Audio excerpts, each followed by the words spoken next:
बिस्मिल्लाहिर्रहमानिर्रहीम। अस्सलाम वालेकुम व्यूअर्स, कैसे हैं आप? उम्मीद है आप सब खैर खैरियत से होंगे, अपने अपने घरों में खुश खुर्रम होंगे।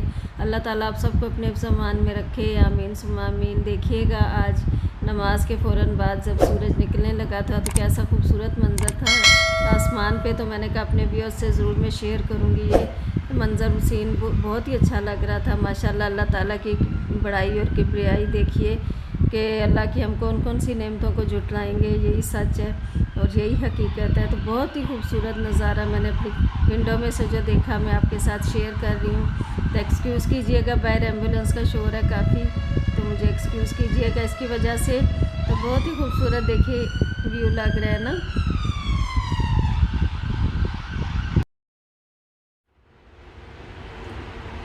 जी भैया, जैसा कि मैंने बताया था आपको, नान बनाऊंगी आज मैं अपने नाश्ते के लिए बहुत यम्मी से।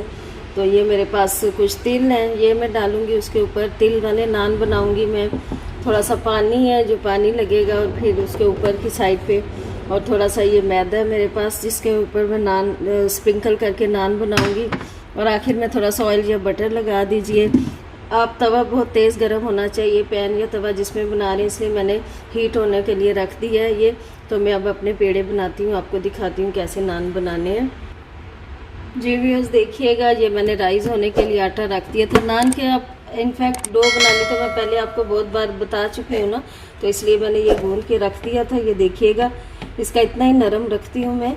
अब ये मैंने इसको घंटे के लिए रखा था। इसमें मैंने क्या क्या डाला था, इसमें ईस्ट डाली थी, ड्राई ईस्ट जो क्विक इसमें असर करती है। उसके अलावा सॉल्ट डाला था, उसके अलावा थोड़ा सा 1 टेबलस्पून योगर्ट डाला था और नमक डाला था थोड़ा सा।